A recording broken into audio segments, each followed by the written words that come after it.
Welcome back to the Mullen Performance Audio channel.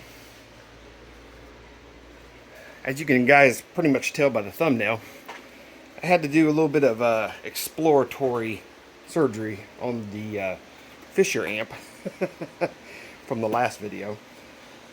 It literally just blew a fuse, but once I got in there and I started looking, the thing that concerned me was that the faceplate, or however you want to say it, doesn't light up. The face of the radio or the face of the amp does not light up. So I started looking, and it has these little bulbs right here. Okay. Now the issue was I thought these would pop out and you could pop another one back in. But I don't know if you guys can see on the back there, these are soldered in. They have little tabs that flip over here, and they solder them in. And there's 3 of them for the faceplate under here, and there's 2 of them right there that light up the face. Now the problem with that is that I tested them out, and they come up as 17 volt AC, I believe. Flipped it over to DC, it was going nuts. Flipped it over to AC, it said 17 volts. I tried looking everywhere. I tried looking up the numbers on the boards, everything, and I cannot find those bulbs.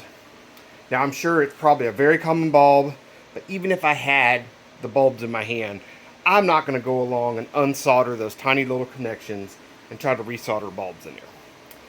So I think the faceplate of this radio, or however you want to say it, is just going to have to it's going to have to be dark. This thing is probably just going to be a conversation piece anyway, and I'll probably, I don't know, I'll leave that for the next guy. I did have to come up here. The wire management in this thing was horrendous. It was just spaghetti laying in here, and every time you touch one of these old zip ties, they just snap. They just break into pieces like this. So I came in here. I don't know why I did this. It was my OCD calling me. I came in here and had to do a little bit of wire management just for the simple fact it looked so bad. Just so bad. It's amazing how sometimes you can do jobs and you absolutely do not care about what they look like. The Malibu. Didn't care what the wiring looked like in it. I just wanted to get it playing. But a stereo that I probably will never use and never touch, or an amp, piece of home audio equipment that will probably never see the light of day again. And I'm over here doing wire management in it. So, yeah, but I just want to let you guys know what happened to this. It was nothing fancy. It literally just blew a fuse. I found the fuses on Amazon. There's no place around here that sells them. I'll get another fuse. I'll put another fuse in it so that way both channels will work. And if I ever have to use this for anything, I don't know, maybe it'd be a workbench. Maybe it'd be a shop stereo. I don't know. The Kicker amphitheater does pretty good up there, so I really don't need this. This was just kind of an impulse buy that I got. I'll put everything back together, and this will end up in the audio shed probably just as a display model. I mean, we still got the CD player here that we can use.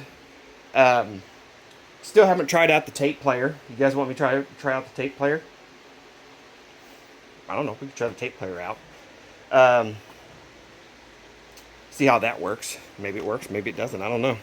And then I got to do some work outside. I got to go work on my truck. So, yeah. I will get you guys some content on the Buick, because that'll be my next thing I'm going to tackle. And I'm going to finish putting this back together, because this was... it's one of those things where you take it apart, and stupid me, you think after all these years I'd remember to take pictures, but I kind of, it wasn't, I got into it a little deeper than what I thought I was going to. But yeah, I will get some more content for you guys here pretty shortly, guys. As you can see by the thumbnail, you've seen how involved I got into this project.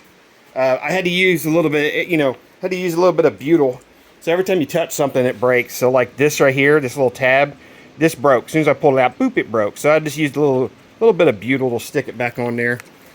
Butyl's awesome stuff. yeah, so let me get some more work done. I'll keep you guys updated. Thanks for being around the channel, guys. I know there's some new guys. It's just me working on stupid audio stuff. So, all right, I love you guys. Love my patrons. You guys have an awesome day. I'll see you tomorrow.